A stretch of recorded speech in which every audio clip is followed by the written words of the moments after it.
Hey ho, creepy friends and weirdos, and welcome to episode 16 of Strange Vibes Horror and Weird Fiction Podcast. I'm your sinister host, Sylvia. Tonight, we have a smorgasbord of scary delights for you, beginning with Terence reading part 2 of his serial sci-fi thriller, All the World's a Grave. Next, enjoy a trip to the surreal with The Pernicious Loop, written by A. Anthony Duran. Then, stay tuned for Charlie Walking Stick, written by D.W. Milton, Part 1. A special event at a boys' school becomes a journey into unbelievable horror. Stories are featured in Strange Vibes Weird Fiction Anthology 2, and you can find mad and macabre tales by these authors and more in Anthology Number 1. All links and author bios are in the description. A brief summary. When we last left our hero, he's awoken in a devastated world to realize he is not alone. Here's Brian with the second installment. All the World's a Grave, written and narrated by Terence, Part 2. When was your last visit? The man asked, breaking the awkward silence. The 7th century of your calendar. Then before that I visited around the year 0, then maybe 600 years before that. I spoke to people, helped them. The man contemplated the dates for a few moments. He was trying to remember the various events of history, the significance of those specific years. He was still a little disorientated. Muhammad? Jesus? Buddha? That was always you? You do know that you caused the most bloody and terrible wars. You are responsible for untold millions of deaths. When you first appeared, I'd assumed you were a sort of angel. Now I know that deliberately or not, you've become a devil. The man lapsed into silence at the look of what appeared to be shock and pain on the visitor's face. The last thing the man could remember was the hospital bed, worried nurses rushing about, and the pain in his chest. Then here, wherever here was he dead? Was this an afterlife, heaven or hell? The latter appeared more plausible. He still wasn't convinced this wasn't some sort of hallucination or delirium, which is why he tried to be calm. Maybe he was really talking to a doctor and his brain created this illusion of a graveyard, and at some point he'd wake up back in the hospital, alone.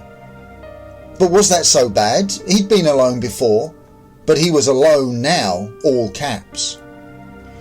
The visitor appeared distressed with what he'd said. So, where is my body? You said it was in cryogenic storage, the man asked, changing the subject from something that triggered a strong reaction in the visitor. Some miles from here, most of the building was smashed, but there were a few cryo units. Yours was the most intact. We could return and search for more. I needed your brain, your synapses to be intact and enough usable DNA to produce your body, then, well, decant your regenerated consciousness into your body, the visitor explained. So where is my original body? Shit, this is messing with my head, the man said, swearing and stepping away from the visitor.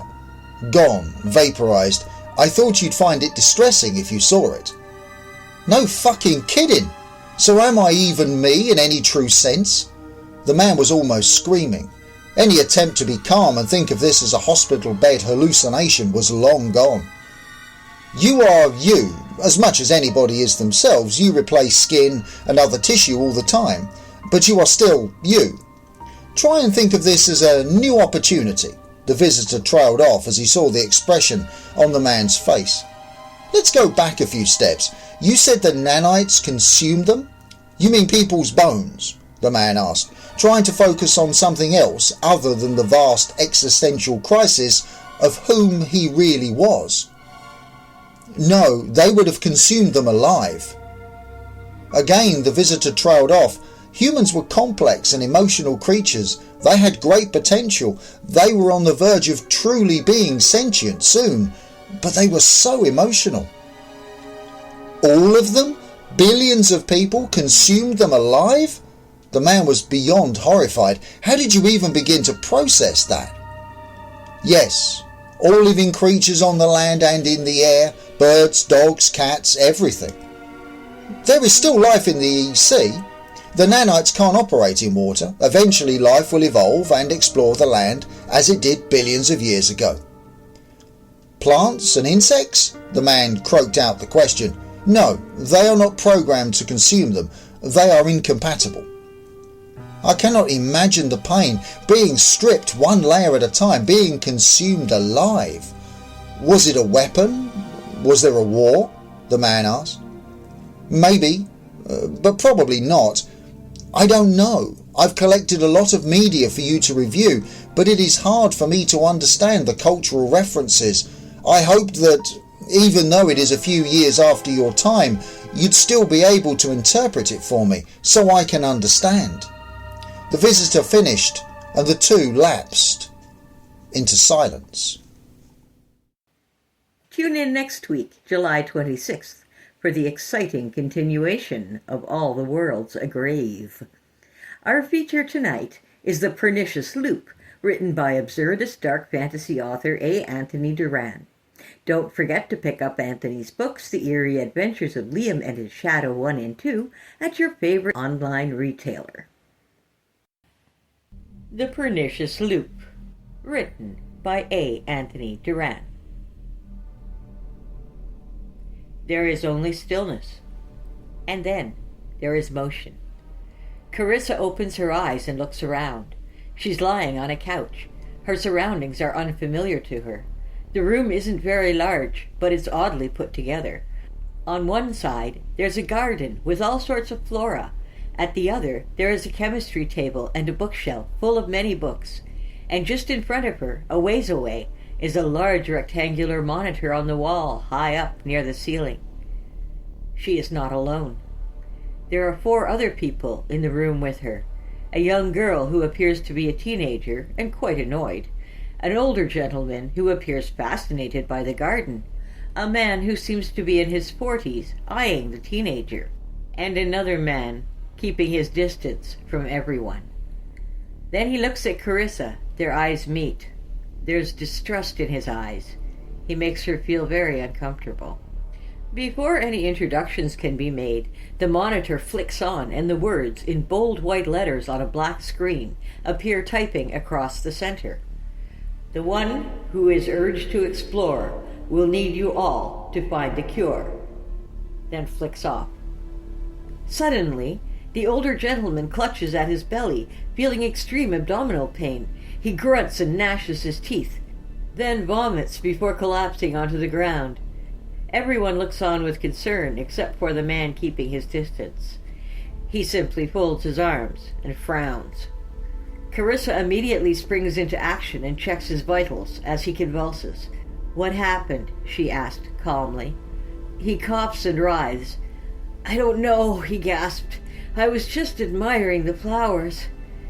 Okay, said Carissa, trying to calm him down.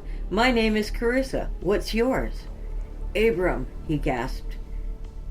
Carissa smiles radiantly. "Hi, Abram. Are you sure there was nothing else that happened?" He takes several shallow breaths. "There was one flower. It looked like a spider. I ate it." The man keeping his distance drops his jaw and rolls his eyes, tilting his head to the side. Carissa's brow crinkled. "Why would you do that?" Abram starts vomiting again. Carissa turns him to his side so he won't choke on it. The teenager's eyes open wide. "You ate a flower? What are you, crazy?" The man in his 40s steps up. "I know what this place is." "What?" asked the teenager with a grimace. He looks at her. "I think it's an escape room. I've been in one before. At least, I think I have," he said, rubbing his forehead. Carissa heads over to the garden and investigates. She quickly finds a flower that looks like a spider. She touches it, getting a closer look. It's a red spider lily. They're poisonous if ingested. She then walks over to the others. "This man is very sick and needs our help," she said, glancing at all 3. The teenager shakes her head. "What can we do?" "What's your name?" asked Carissa. She takes a moment to think about it. Jelaine." Something clicks for the man in his 40s. but he puts it aside and places his hand on his chest. "I'm Henry," he introduced himself. Carissa then looks over to the man in the distance. "Doyle," he said with disinterest. "I need you all to help me search through that library over there," she gestured to the bookshelf, "to find a treatment or cure for red spider lily poisoning, okay?" They both nod. Carissa then leads the way to the library, glancing at Doyle, who's standing his ground. "You coming?" His face droops. He did it to himself, he shrugged. The team of 3 sift through the books on the shelves. Some books are about animal behavior, others on psychology, even one on the effectiveness of test beds. None seem to be about flora or medical journals, but there are still more books on the shelves. Finally, Jelaine finds a book about plant life. She quickly opens it and skims through the pages, looking for anything about red spider lilies. And she finds something and shows it to Carissa, who thanks her and doesn't hesitate to start reading. There's a section about the use of intravenous fluids, but homemade solutions are not sterile and can cause deadly bacterial infections. Incorrect salt concentrations can lead to kidney damage, cerebral edema, or cardiovascular failure. They could kill him while trying to help him. However, a combination of electrolytes and sugars can prevent imbalances and combat dehydration. It won't cure him, but it could stabilize him till they get out of here. Then take him to a hospital. Carissa heads over to the chemistry table and begins gathering what she needs for the concoction, knowing her way around as if highly experienced and qualified to do so. Doyle studies her movements as she forges the concoction in a matter of minutes. Who is this woman, he thought, and how does she know so much? Carissa helps Abram to a seated position and assists him in drinking the concoction. Jelaine smiles, happy things seem to be working out. "Wow, you're really good at that," she commented. "Are you a nurse or a doctor?" Carissa pauses for a moment, not knowing how to answer the question. She has no clue herself. Up to this point, she's been acting on some kind of instinct. That's all Doyle needed to make an assessment. This woman is hiding something. Then, nonchalantly makes his way to the garden. Suddenly, the wall beneath the monitor shifts open from left to right, catching everyone's attention, giving Doyle a perfect opportunity to investigate the garden himself. The monitor flicks on, and the words in bold white letters on a black screen appear typing across the center. "The universal you must navigate, of which you cannot deviate." Then flicks off. Jelaine steps toward the opening. Henry reaches out to her. "Be careful," he said anxiously. "It could be dangerous." Jelaine gives him a side eye with a crinkled brow, wondering why he sounded so overly concerned. What she sees is a hallway that curves left further down. She gulps. "Well, there's only one way to go, I guess." Carissa helps Abram to his feet, wrapping his arm around her shoulder. Henry wants to assist, but he's more concerned for Jelaine, who was the first to enter the hall. He follows her in, then Carissa with Abram. The last to walk in was Doyle, still keeping a distance from the group. Carissa helps Abram to his feet, wrapping his arm around her shoulder. Henry wants to assist, but he's more concerned for Jelaine, who was the first to enter the hall. He follows her in, then Carissa with Abram. The last to walk in was Doyle, still keeping a distance from the group. Abram sighs, stepping gingerly. "You're a very kind lady," he said. "Thank you. I'm actually feeling a little better." Carissa smiles. "No worries. I don't like seeing anyone—" She paused. "In pain," she said, like the words came out naturally but didn't feel natural. Henry catches up to Jelaine. "It was very clever how you found the right information." She forces a smile, tensing up as his breath reaches her neck. "Thanks. It was a team effort." He looks her up and down, trying to get a good look at her. She can feel him eyeing her, but tries to ignore it. His lips crinkle. "I'm sorry, there's something about—" Now she becomes even more uncomfortable and tries to walk a bit faster, catching the attention of Carissa. "I remember being in a hospital not too long ago," said Abram out of nowhere. "Are you a nurse? I remember a nurse who was so caring and so lovely. She had this radiant smile. Carissa looks at him, perplexed. "Tell me, Jelaine," said Henry, breathing heavily with his heart beating rapidly. "What school do you go to?"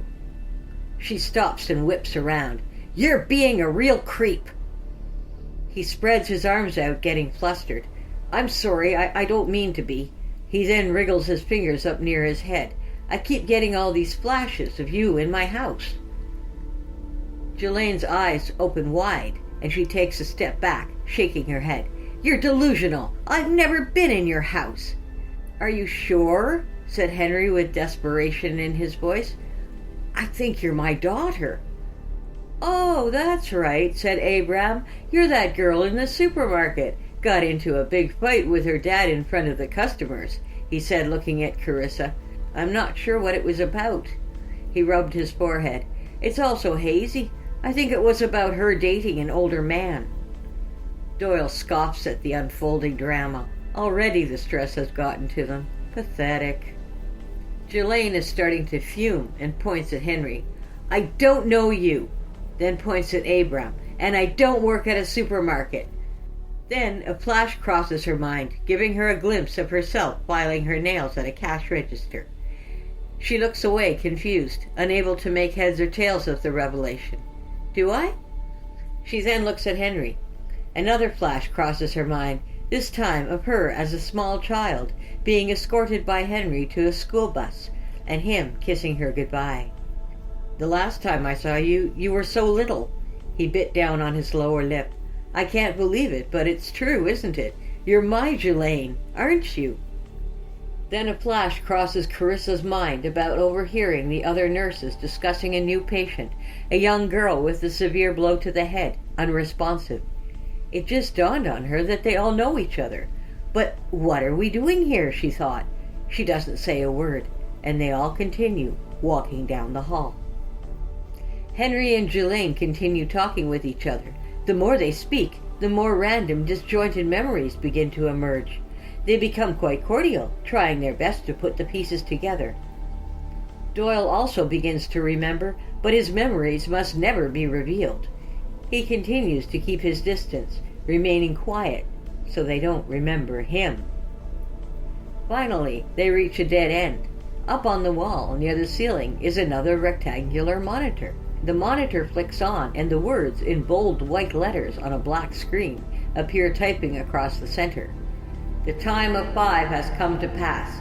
Only one may choose the path." Then flicks off.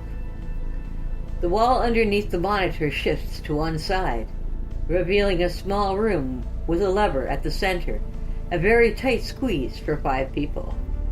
Jelaine shakes her head. "What does that mean?" "Maybe only 4 can go in," offered Henry. "Maybe only 1 can go in," said Carissa with little confidence. "It's a trolley test," said Doyle in a serious tone. Carissa surveys the round room. It's clearly too small for all 5 of them. Only 4 can fit realistically. 1 has to stay behind, so the others may leave. She looks over to the newly reunited father and daughter, then to Abram, who may still have a chance. Even Doyle has a right to live. She calls Jelaine over and asks her to take Abram. Henry jumps in to help too. Carissa then takes a deep breath. "You 4 should go," she said with a catch in her throat. "Make sure Abram gets to a hospital, okay?" she asked, addressing Jelaine. "You want that, don't you?" said Doyle with ire.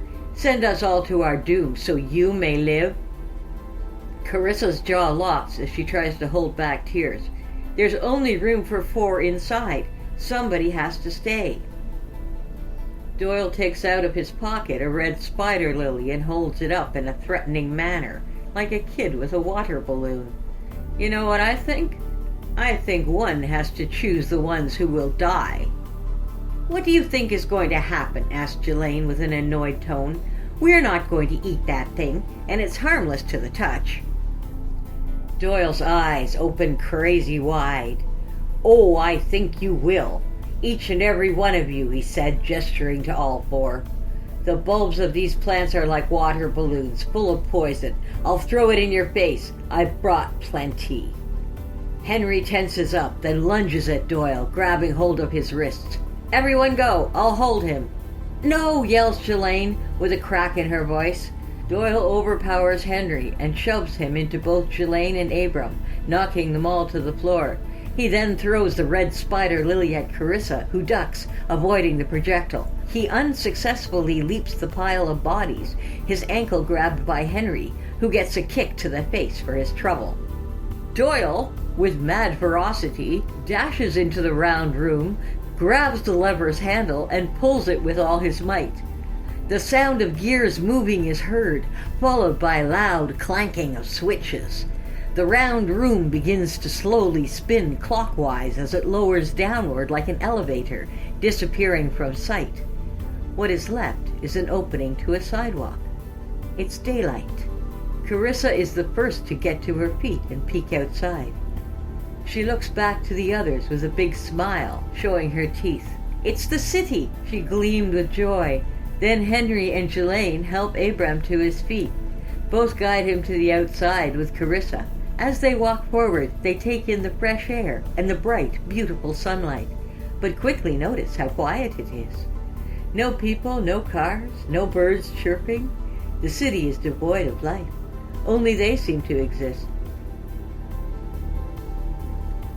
From a control room, two operators look at them through monitors, assessing their progress. They've gone beyond the prompts, says one operator, sipping coffee. The other leans back on the chair. Not only that, they remembered the past simulations. The operator chuckles. Pretty soon, they'll be pushing the buttons. So, the next time you wake up in an unfamiliar room with a bunch of strangers, remind yourself it's all just a game. Next we have for you part 1 of a wild and creepy story of schoolyard politics and supernatural horror. Charlie Walking Stick by D.W. Milton. Piggy, Piggy, Piggy, chanted the opposing team. The nicknamed child was last, as usual. We're never gonna win with Piggy on our side, whined a red-headed freckled face. Shut it, Morris. Although Morris was right, bellyaching wasn't going to win them the cup. Piggy, Piggy, Piggy!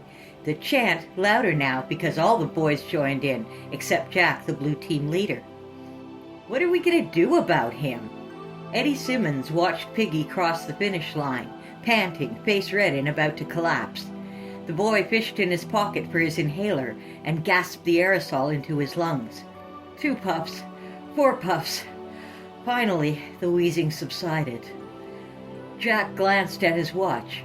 Piggy's time was better, but not good enough for the blue team to win. Piggy hobbled over to his leader and the circle surrounding him. I was faster this time, right? Jack left Piggy with a few onlookers still chanting. Try as he did, they still did not like him. Taking off his glasses to wipe them on his soaking shirt, he strengthened his resolve. He would find a way to make them like him. Later in the dining hall, the red team leader shoved into Jack. You know it's illegal to practice without permission. His rival snarled back. Yes, and if you or one of your team were to get caught, Derek, what would become of that sterling family reputation? Derek backed off. Both teams were guilty, but Jack was right. Derek had more to lose than just the cup. Bluff called, Derek retreated, squaring his broad shoulders before anyone noticed. Really, Jack had just as much to lose as Derek, yet he was different. He cared nothing for family reputation, money, or this prestigious higher education. Jack couldn't be bothered with the school honor of leading the best team to the cup. It could all burn in his mind. He just didn't want anyone else to have it. However, there was the problem of Piggy, the asthmatic, four-eyed stiff. Jack wasn't even aware of his existence until after team selection. Each team did everything together. It fostered camaraderie, claimed the headmaster, a former military man. Jack disagreed. It festered irritation and loathing, especially now since he was forced to spend time with the boar. What had the pig been going on about the other night at dinner? It's called mesmerism, Piggy droned.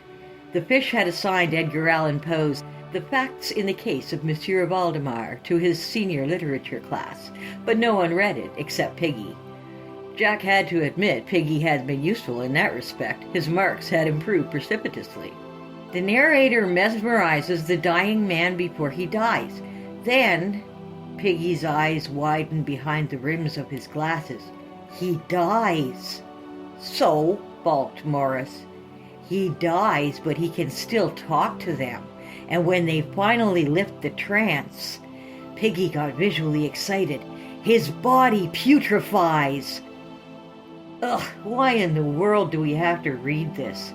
Morris pushed back his plate. You don't, thanks to Piggy, snapped Jack. Piggy doted. Disgusted, Jack turned away. Before dinner, students gathered in the dormitory common room.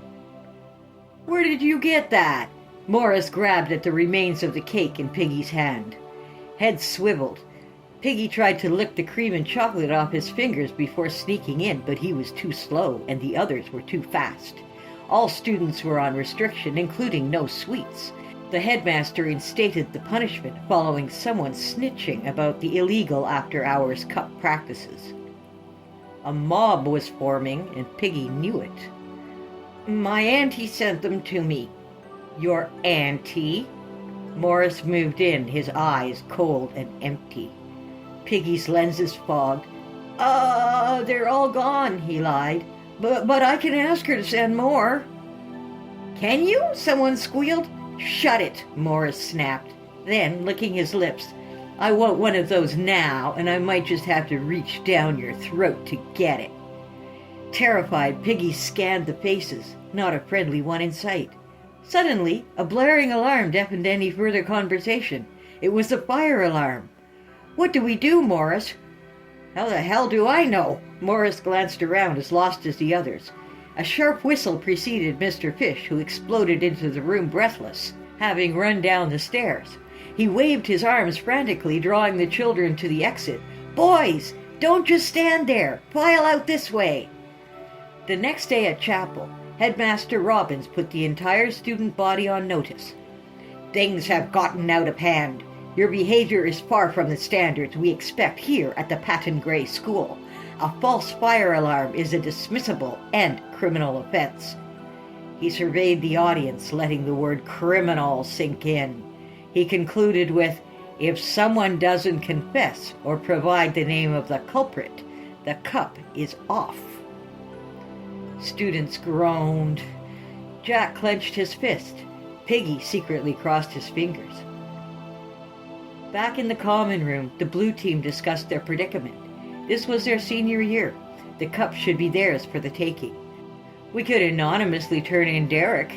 Simmons, usually the nice guy, displayed an unusual mean streak. Not Derek, Jack shook his head.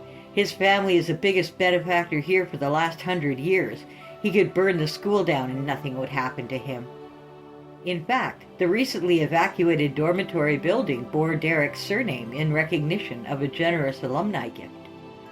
Too bad the little pig got away because of the fire alarm, Morris complained, pounding his fist into his hand.